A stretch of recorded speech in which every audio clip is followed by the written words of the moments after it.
Kaligatan. Sabi sa Genesis, we are stewards of God's creation.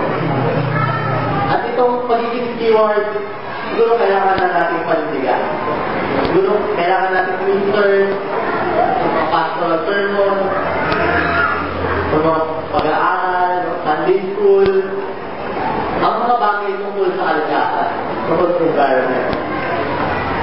Also, sabi, kasama sa mga ritual at pagtatangkal ang isyong pangkaligatan. Natuwawan niya na kasi merong participation dito yung Pangol Church. And kung nakita nyo, yung presentation nila, dinagyan nila ng ecological issue.